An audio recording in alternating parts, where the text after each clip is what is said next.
Yes बेटा, तो मैं आज आपको 2-3 न्यूमेरिकल करवा रहा हूँ आगे, जो कि डिपेंड हैं आर्हेनियस इक्वेशंस के ऊपर। इसकी डेरिवेशंस हमने प्रीवियस लेक्चर में पढ़ी थी। ठीक है, तो हमने ये पढ़ा था कि वहां से आर्हेनियस इक्वेशन जो हमने पढ़ी थी उससे हम रेट कांस्टेंट अगर हमें फाइंड आउट करना है, ठीक है, और वहां से एक्टिवेशन एनर्जी निकालनी है एट डिफरेंट टेम्परेचर। अगर डिफरेंट टेम्परेचर्स के ऊपर अगर हमें 2 टेम्परेचर है उनके ऊपर रेट कांस्टेंट दिया हो तो वहां से हम एक्टिवेशन एनर्जी फाइंड आउट कर सकते हैं। एक्टिवेशन एनर्जी गिवन है तो हम टेम्परेचर निकाल सकते हैं, सॉरी हम रेट कांस्टेंट निकाल सकते हैं। तो यहां से जैसे एक न्यूमेरिकल दिया हो, मैं ये रीड कर रहा हूं आपका, the rate constant of the first order reactions increase from this and this 2 × 10⁻² से लेकर 4 × 10⁻² है, जबकि टेम्परेचर का चेंज है 300 से लेकर 310 केल्विन तक। ठीक है, तो मैं ये लिख रहा हूँ टेम्परेचर आपके पास, सोल्यूशन में जल्दी से कर रहा हूँ इसका, दैट इज टेम्परेचर आपके पास है 300, ठीक है, जिसके ऊपर आपके पास रेट कांस्टेंट K1 है 2 × 10⁻²। जब टेम्परेचर T2 है तो हमारे पास 310 केल्विन, ठीक है, इसके ऊपर हमारे पास K2 की वैल्यू आपके पास दी हुई है 4 × 10⁻² आपके पास दी हुई है। हम जानते हैं, as we know that according to Arrhenius equations, that is log of K2 upon K1 is equal to, वो हमारे पास आता है EA upon 2.303 R into log of into T2 minus T1 upon T1 into T2 आपके पास आ जाएगा, T1 into T2 आपके पास बन जाता है। ठीक है, तो इस आर्हेनियस इक्वेशंस का यूज करके हम एक्टिवेशन एनर्जी निकालने के लिए हमें बोला हो तो वो हम फाइंड आउट करेंगे। कैसे करेंगे वो आप देखोगे, इसमें लॉग ऑफ मैंने वैल्यूज पुट कर दी, that one is K2 4 × 10⁻², K1 that is 2 × 10⁻², EA हमें फाइंड आउट करना है। ठीक है, 2.303 gas constant, that is R is gas constant, जिसकी वैल्यू होती है 8.314। ठीक है, T2 is the temperature, that is 310 minus 300, T2 temperature 310 है और 300 टेम्परेचर आपके पास T1 है, दोनों को मल्टीप्लाई कर दिया 310 मल्टीप्लाई बाय 300। ठीक है, जब हमने वैल्यू पुट की तो यहां से अगर आप देखो तो यहां से 10⁻² और 10⁻² कैंसिल हो रहे हैं, 2 1 का 2 2 का 4। ठीक है, तो ये आपके पास बन रहा है log of 2 is equal to EA हमें फाइंड आउट करना है। ठीक है, इन दोनों वैल्यूज को मल्टीप्लाई करोगे तो आपके पास रिजल्ट आएगा, उसको मैं सीधे लिख रहा हूँ, दैट इज 19.147 आपके पास आ जाएगा ये। ठीक है, यहाँ पर बन जाएगा ऊपर माइनस किया 10 अपॉन और 310 को 300 से मल्टीप्लाई करोगे तो ये आपके पास अप्रोक्सीमेट रिजल्ट बनेगा, दैट इज 9330। ठीक है, ऐसे आप इसको कैलकुलेट कर सकते हो इसको, ठीक है, मल्टीप्लाई कर सकते हो इसको। ठीक है, लॉग ऑफ 2 जिसकी वैल्यू हमारे पास गिवन है ये मैंने पुट कर दी, दैट इज 0.3010। ठीक है, तो हमारे पास बन गया EA अपॉन 19.147। ठीक है, इंटू साथ में आपके पास आ जाएगा 10 अपॉन 9300। यहाँ पर अगर मैं इसको कैलकुलेट करूं तो ये बन जाएगा, that is EA is equal to, ये आपके पास आ जाएगा, EA को एक साइड में तो आगे मैथमेटिकल कैलकुलेशन है जो कि आप कर सकते हो, 0.3010, ठीक है, इंटू 19.147 आपके पास आ जाएगा। ठीक है, मल्टीप्लाई बाय आ जाएगा 9300 आपके पास आ जाएगा, 3 0 आपके पास आ जाएंगी। ठीक है, और 1 0 से कैंसिल कर दो आप इसकी। ठीक है, यहाँ से कैंसिल कर दिया और आपके पास 9300 आपके पास आ जाएगा। ठीक है, जब आप इसको मल्टीप्लाई करोगे यहाँ से, ठीक है, तो मल्टीप्लाई करके एक्टिवेशन एनर्जी की वैल्यू आपके पास आ जाएगी, that is equal to multiply 0.30, ठीक है, 3010 19.147। ठीक है, और आपने 9300 को मल्टीप्लाई किया तो हमारे पास ये रिजल्ट बन जाएगा 53.9598। तो ये सीधे न्यूमेरिकल्स आपके पास, आप रिलेशन याद रखो, वैल्यू पुट करो, रिक्वायर्ड रिजल्ट आपके पास बन जाएगा। ठीक है, इसी तरह से नेक्स्ट न्यूमेरिकल हम कर रहे हैं, दैट वन इज, तो नेक्स्ट न्यूमेरिकल जैसे हमारे पास मैंने ब्लैक बोर्ड पे लिखा हुआ है, न्यूमेरिकल रीड कर रहा हूं, EA is equal to 80 kilo joule, what will be the ratio of rate constants when the temperature varies from 273 kelvin to 323 kelvin. ठीक है, इंपॉर्टेंट न्यूमेरिकल है बेटा, ध्यान से देखोगे इसको। इसमें हमारे पास बोला हुआ कि EA एक्टिवेशन एनर्जी जो है हमारे पास दी हुई है, that is activation energy is, EA जो है वो दी हुई है 80 किलो जूल, वो हमारे पास 80 किलो जूल है। ठीक है, अब यहां पर हमारे पास फिर बोला हुआ कि रेशियो फाइंड आउट करके बताइए आप, दैट इज रेट कांस्टेंट की। ठीक है, जब टेम्परेचर T1 जो है, T1 टेम्परेचर आपके पास 273 kelvin, 273 kelvin, that one is 273 kelvin पर हम मान लेते हैं कि हमारे पास रेट कांस्टेंट K1 है, that is K1 rate constant is K1 हमने ले लिया, ठीक है। K1 इसको मैं यहाँ मेंशन कर देता हूँ, ठीक है। और टेम्परेचर T2 के ऊपर, दैट इज टेम्परेचर T2 है 223 केल्विन के ऊपर, रेट कांस्टेंट मैंने मान लिया K2 है आपके पास, ठीक है। या आप थोड़ा स्टेप लिख लोगे इसको साथ साथ में, ठीक है।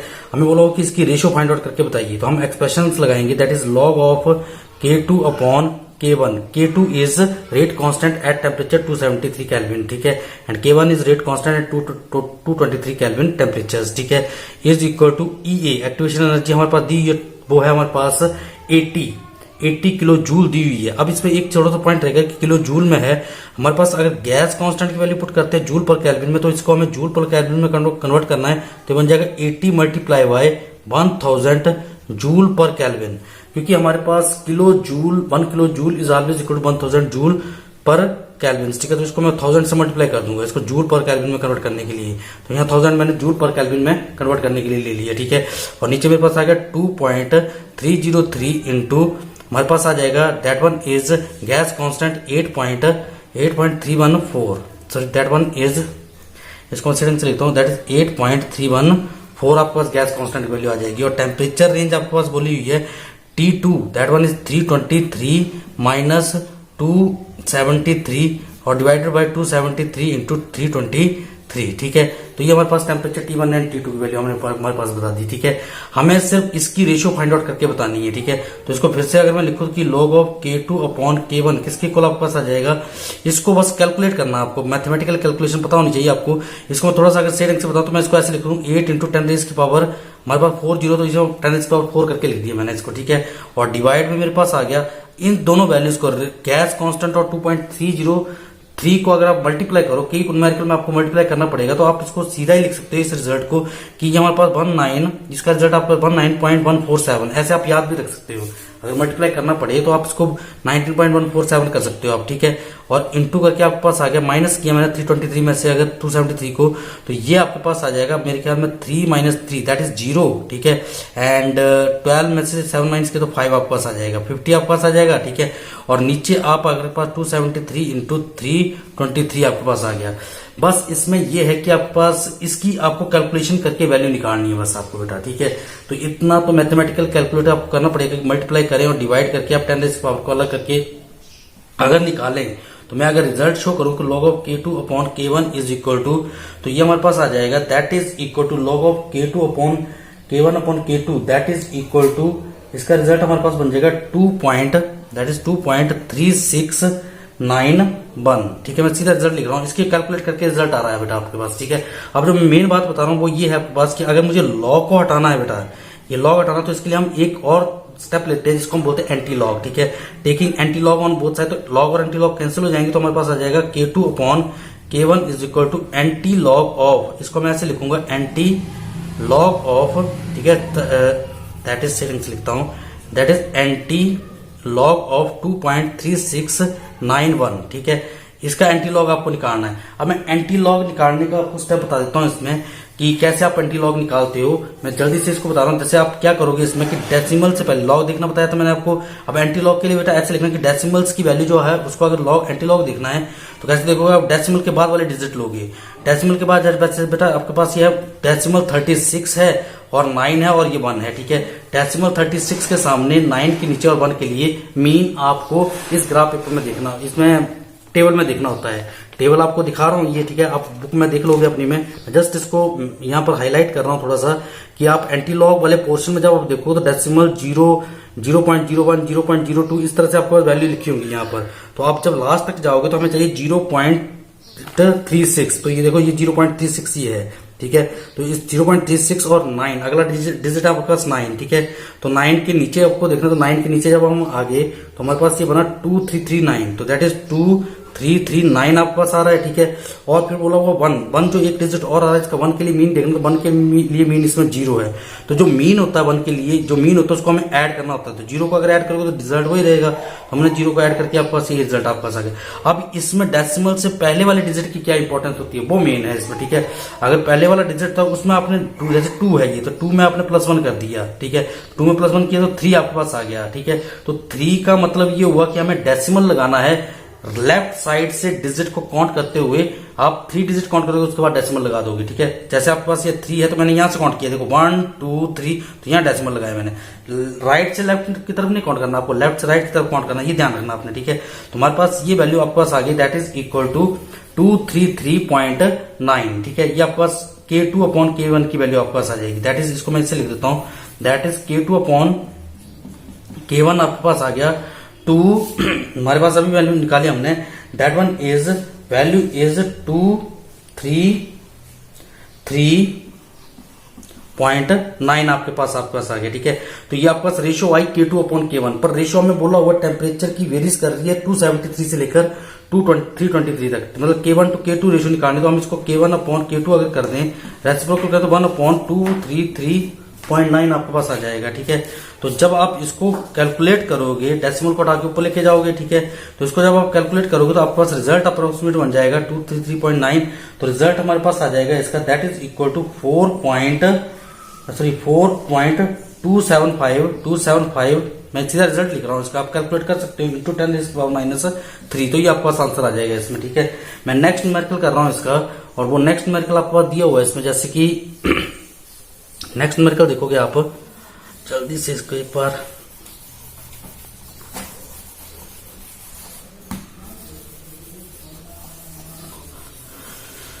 हाँ, तो सेकंड न्यूमेरिकल है हमारा, that one is a certain reactions is 50% complete in 20 minute and at 300 kelvin temperature. ठीक है, ध्यान से देखो बेटा, एंड सेम रिएक्शन जो है वो 50% कंप्लीट होती है 5 मिनट एट 350 केल्विन टेम्परेचर के ऊपर। आपको एक्टिवेशन एनर्जी निकालनी है अगर ये फर्स्ट ऑर्डर रिएक्शन है। ठीक है, आप एक बार रीड कर सकते हो, 50% रिएक्शन जो है वो 300 केल्विन टेम्परेचर पर 20 मिनट में होती है, और वही रिएक्शन जो है वो 50% कंप्लीट होती है 350 केल्विन टेम्परेचर के ऊपर 5 मिनट में। ठीक है, तो उसके लिए बोला हुआ आप एक्टिवेशन एनर्जी निकालिए अगर ये फर्स्ट ऑर्डर रिएक्शन है। ठीक है, बस इसमें मेन एक स्टेप ये दिया हुआ कि हमें, अगर हमें एक्टिवेशन एनर्जी निकालने को हमें पता ही है कि एक्टिवेशन एनर्जी निकालने के लिए हमारे पास रिजल्ट है log of K2 upon K1 is equal to EA upon 2.303 into R into T2 minus T1 upon T1 into T2।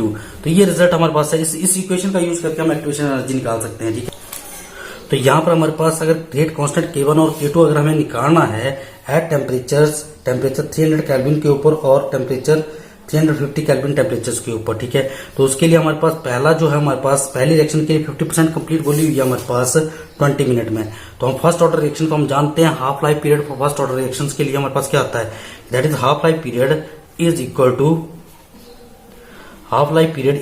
To that is 0.693 upon आपके पास आ जाएगा इसमें, that is K1, K is the temperature. ठीक है, तो इसके लिए मैं इसको इंटरचेंज करके अगर लिख दूं तो मेरे पास ये स्टेप बन जाएगा, that is K1 is equal to 0.693 upon T half time आपके पास कितना है, दैट इज 20, तो मैंने यहाँ पर 20 पुट कर दिया। ठीक है, उसी तरह से K2 की वैल्यू अगर निकालें तो K2 that is second reaction के लिए आप बोला होगा 5 मिनट में आधी रिएक्शन कंप्लीट हो जाती है, तो हमारे पास 0.693 अपॉन आपके पास 5 आपके पास आ जाएगा। ठीक है, ये K1 और K2 की वैल्यू आपने फाइंड आउट कर ली। ठीक है, तो इस K1 और K2 की वैल्यू का यूज करने पर आप लोग क्या करोगे, जैसे मैं अगर वैल्यू पुट करूं तो मेरे पास बन जाएगा log ऑफ, मैं यहाँ सीधा पुट कर देता हूँ, मैंने इसको कैलकुलेट इसलिए किया कि यहाँ जब डिवाइड करेंगे तो ये आप इजीली कैलकुलेट हो जाएगी रिएक्शन ये। ठीक है, तो 693 आपके पास आ जाएगा। ठीक है, और अपॉन मेरे पास 5 आ जाएगा यहाँ पर। ठीक है, K2 की वैल्यू पुट करते हो 0.693 अपॉन मेरे पास 20 आ जाएगा ये। ठीक है, is equal to activation energy हमें निकालनी है इसकी। ठीक है, तो मैंने EA लिख दिया। ठीक है,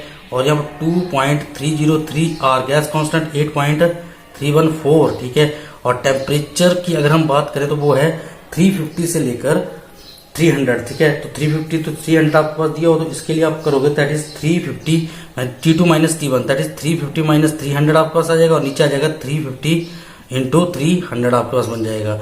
तो इसको अगर हम सॉल्व करें तो ये आपके पास कैंसिल आउट हो रही है वैल्यूज। ठीक है, ये ऊपर जाके आपके पास बन जाएगा, दैट इज log ऑफ 20/5 आपके पास बन जाएगा, जो कि आपके पास आ जाएगा log ऑफ 4, तो इसकी वैल्यू log ऑफ 4 आपके पास बन जाएगी। ठीक है, EA आपके पास ये आ जाएगा। ठीक है, 2.30, मैंने पहले बोला वही आपको कैलकुलेट करना पड़ेगा, तो इसको थोड़ा सा रिजल्ट को याद ही रख लो कि अगर इन वैल्यू को मल्टीप्लाई करना तो इसको हम 0.147 लिख दिया करो, ठीक है।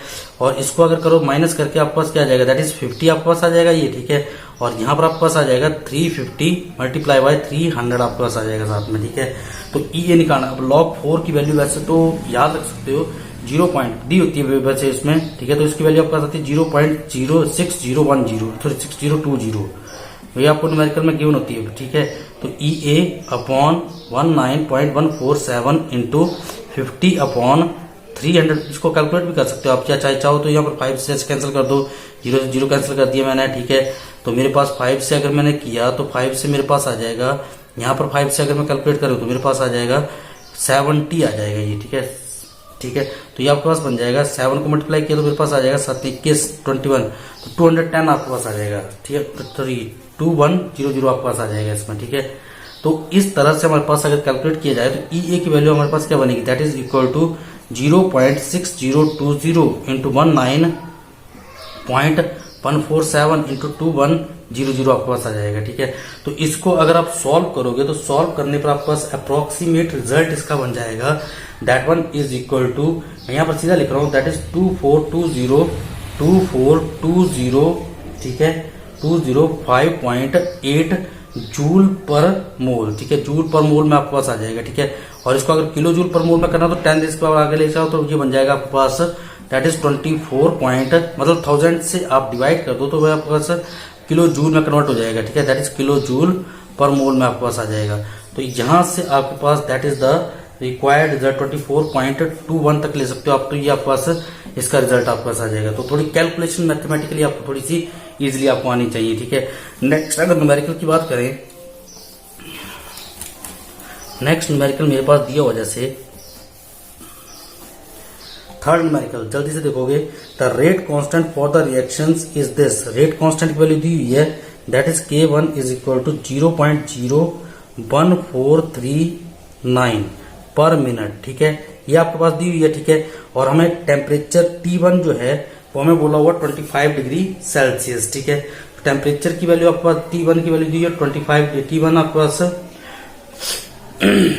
Temperature T1 25 degree Celsius, 25 degree Celsius दिया हुआ आपके पास, दैट इज, ठीक है। टेम्परेचर T1 जो है बेटा वो है 25 डिग्री सेल्सियस। देखो टेम्परेचर हमेशा आप केल्विन में लेते हो, ठीक है। तो केल्विन में लेना है तो इसको टेम्परेचर को डिग्री सेल्सियस को केल्विन में कन्वर्ट करना आपको आता है, ठीक है। तो आप 225 प्लस 273 केल्विन आप ऐड कर दो, 273 आपने ऐड कर देना है इसमें, ठीक है। तो जब आप ऐड करोगे तो ये बनेगा 892, ठीक है। तो 298 केल्विन आपके पास आ जाएगा। टेम्परेचर डिग्री सेल्सियस में नहीं, आपने केल्विन में पुट करना न्यूमेरिकल में, तो ये कंफ्यूज नहीं होना इसमें। 273 को मतलब 225 डिग्री सेल्सियस को केल्विन में कन्वर्ट करने के लिए 273 केल्विन आपने ऐड कर दिया। ये रिजल्ट आपने 9th क्लास में पढ़ा हुआ है, ठीक है। वैसे आपके पास बोला कि K2 आप निकाल के बताओ, दैट इज K2 फिर बोला हुआ है एक्टिवेशन एनर्जी आपके पास दी हुई है इसकी, ठीक है। What is the value of rate constant eight 400, मतलब 400 केल्विन पर आपके पास इस K2 की वैल्यू कितनी आएगी। टेम्परेचर T2 जो है 40 डिग्री सेल्सियस आपके पास, ठीक है। 40 डिग्री सेल्सियस का मतलब आपके पास क्या होगा, 40 प्लस 273 दैट इज 3, 7 और 4 दैट इज 11, ठीक है। 313 केल्विन टेम्परेचर के ऊपर आपको इसका रेट कांस्टेंट फाइंड आउट करके बताना। और बोला हुआ कि एक्टिवेशन एनर्जी हमारे पास दी हुई है, दैट इज इक्वल टू 70,000, ठीक है, जूल पर मोल। ये हमारे पास जूल पर मोल में आपके पास यहाँ पर गिवन है, ठीक है। तो इसको अगर हम कैलकुलेट करें तो कैलकुलेट करने पर आपके पास क्या आएगा, वही चीज की आप रिजल्ट लगा दो आर्हेनियस इक्वेशन के अकॉर्डिंग लॉग ऑफ K2 हमें निकालना है। तो K2 मैंने ऊपर लिख दिया ये, ठीक है, K2। और K1 आपके पास कितना है, K1 आपके पास है 0.01439, ठीक है, इज इक्वल टू कितना आ जाएगा, एक्टिवेशन एनर्जी है 70,000, तो 70,000 मैंने यहाँ पुट कर दिया, ठीक है।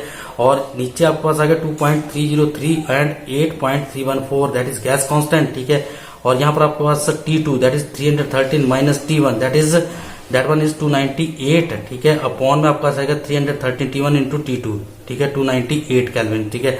तो इसको जब आप कैलकुलेट करोगे, ठीक है, तो हमारे पास यहाँ पर थोड़ी सी कैलकुलेशंस के लिए आप करोगे क्योंकि लॉग ऑफ K2 अपॉन 0.01439, ठीक है। बेटा ये तो आपको माइनस करके कैलकुलेशंस करनी पड़ेगी, कैलकुलेशंस आपको आनी चाहिए इसकी कि आप इसको कैसे कैलकुलेट कर सकते हो। तो इसका रिजल्ट जो हमारे पास आएगा वो मैं अप्रोक्सीमेट रिजल्ट बताता हूँ इसका, कि वो आपके पास बन जाएगा 1 पॉइंट, यहाँ पर मैं लिख रहा हूँ इसको, that one is 0.01439, that one is 0.5879 आपको इसको कैलकुलेट करके रिजल्ट आ जाएगा 0.5879। ठीक है, अब सीधे अगली बात वही कि आपके पास एंटीलॉग देखना है तो दैट इज K2 अपॉन 0.014339, ठीक है, is equal to antilog of 0.5879।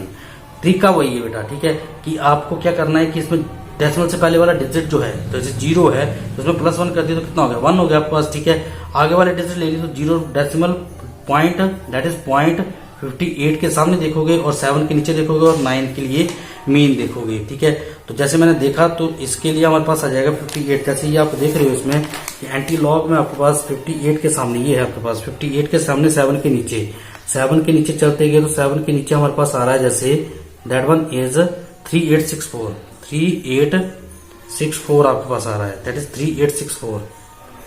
58 के सामने 7 के नीचे 3864 और आगे बोला हुआ इसके 9 के लिए मीन, तो 9 के लिए मीन हो रहा है 8। तो जो मीन है वो आपको ऐड करना होता है बेटा। ठीक है, तो 8 4 12, ठीक है, 1, ठीक है, 7, ठीक है, 8 और 3, तो ये आपके पास वैल्यू आ जाएगी। ठीक है, फिर हमारे पास बोला हुआ इसमें एक डिजिट है 1 है तो आप एक डिजिट के बाद डेसिमल लगा दोगे। ठीक है, तो इसका रिजल्ट हमारे पास आ जाएगा that one is equal to antilog देखने के बाद तो हमारे पास रिजल्ट बन जाएगा इसका, ये आपके पास वैल्यू आ जाएगी। ठीक है, इसको वैल्यू को आने के बाद आप जैसे कर सकते हो कि 3.872 जो आपने रिजल्ट देखा है इसमें, ठीक है, इसको आप मल्टीप्लाई कर दोगे K2 की वैल्यू आपके पास आ जाएगी, दैट इज इसका हमने एंटीलॉग देखा तो हमारे पास 3 तो इसको जब आप क्रॉस मल्टीप्लाई करो तो मैं सीधा रिजल्ट लिख रहा हूँ। एंटीलॉग देखने के बाद जो आपने 3 वैल्यू आपने फाइंड आउट की तो वो वैल्यू आपके पास थी दैट वन इज, मैं इसको बता रहा हूँ, इसको 58 के सामने दैट इज 7 के नीचे आपके पास बना 3871। ठीक है, तो इसको डेसिमल को यहाँ लगा दिया और मल्टीप्लाई आपने कर दिया 0.01439। इनको जब आपने मल्टीप्लाई किया तो K2 की वैल्यू आपके पास आ जाएगी that is equal to 5 into 10 raise की पावर 5.78 इंटू 10 रेज की पावर आपके पास बन जाएगा ये इंटू 10 रेज की पावर आपके पास आ जाएगा -3। तो ये आपके पास K2 आप ऐसे निकाल सकते हो। इसमें लॉग टेबल आना चाहिए देखना और आपको कैलकुलेशन आनी चाहिए, मैथमेटिकल कैलकुलेशन आप कैसे कर सकते हो इसकी। ठीक है, इसके लिए अब नेक्स्ट क्वेश्चन जो हमारे पास दिया हुआ है जल्दी से इसको नेक्स्ट वाले को बता रहा हूं। तो बेटा नेक्स्ट क्वेश्चन हमें दिया हुआ है इसका, नेक्स्ट क्वेश्चन आप देख रहे हो। ठीक है, तो उसमें हमारे पास क्वेश्चन ये लिखा हुआ, मैं रीड कर रहा हूं इसको। For a reaction the energy of activation is 0। किसी रिएक्शन के लिए बोला हुआ कि आपके पास एक्टिवेशन एनर्जी जो है वो 0 है। ठीक है, if the value of rate constant eight 300 kelvin temperature 300 calculate करके बताइए। अगर हमारे पास K1 की वैल्यू जो है, अगर बोल रहा है कि रेट कांस्टेंट K1 जो है वो है 1.6 इंटू 10 रेज की पावर 6 पर सेकेंड एट टेम्परेचर 280 केल्विन। ठीक है, तो आपको बोला हो कि रेट कांस्टेंट की वैल्यू फाइंड आउट करके बताइए एट 300 केल्विन। तो 300 केल्विन के ऊपर आप रेट कांस्टेंट K2 की वैल्यू फाइंड आउट करके बताइए। थोड़ा सा ट्रिकी क्वेश्चन, आप ध्यान से इस चीज को समझोगे कि हमारे पास जैसे आपके पास एक्टिवेशन एनर्जी इसमें 0 दी है बेटा। ठीक है, आप रिलेशंस के हेल्प से अगर देखें तो रिलेशन में क्या था, K2 upon K1 is equal to EA upon 2.303 into R। ठीक है, और है T2 minus T1 upon T1 into T2, ये हमारे पास रिलेशन है। ठीक है, अब यहाँ पर अगर ध्यान से तो एक्टिवेशन रेट कांस्टेंट किसके ऊपर डिपेंड कर रहा है, रेट कांस्टेंट डिपेंड कर रहा है, मतलब अगर हम एक्टिवेशन एनर्जी की बात करें तो वो डिपेंड कर रही है आपके पास टेम्परेचर्स के ऊपर। ठीक है, और डिपेंड कर रही है रेट कांस्टेंट के ऊपर। ठीक है, अगर हमारे पास रेट कांस्टेंट अगर निकालना है और एक्टिवेशन एनर्जी अगर 0 दे दी हुई है, अगर मैं यहाँ पर अगर बिल्कुल मोटे तौर पर अगर देखो तो एक्टिवेशन एनर्जी की वैल्यू 0 पर तो सारा रिजल्ट 0 हो जाएगा। ठीक है, तो हम ये बोल सकते हैं अगर एक्टिवेशन एनर्जी 0 है, सीधा रिजल्ट को देख के बोल सकते हैं कि एक्टिवेशन एनर्जी 0 है, तो इसका मतलब हमारे पास it does not depend upon the temperature. तो टेम्परेचर के ऊपर क्या होगी, इंडिपेंडेंट होगी। ठीक है, because activation energy is 0 then it is independent या डू नॉट डिपेंड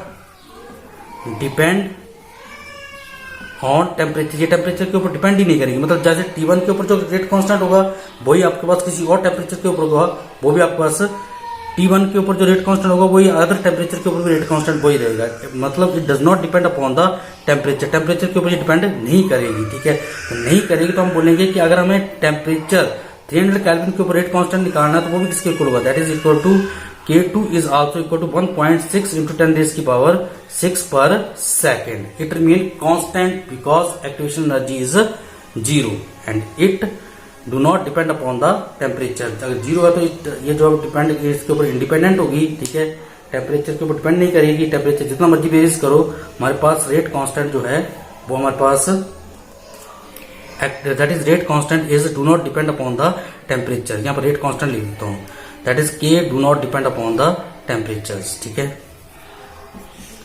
ठीक है। इट रिमेन कांस्टेंट, ये कांस्टेंट रहेगा तो इसका रिजल्ट आपके पास एज इट इज आ जाएगा। तो इस तरह से भी आपको क्वेश्चन एक पूछा जाता है बेटा, ठीक है। तो ये 4-5 क्वेश्चन थे जो कि आपको करने हैं बेटा, ठीक है, ठीक है बेटा, थैंक यू बेटा।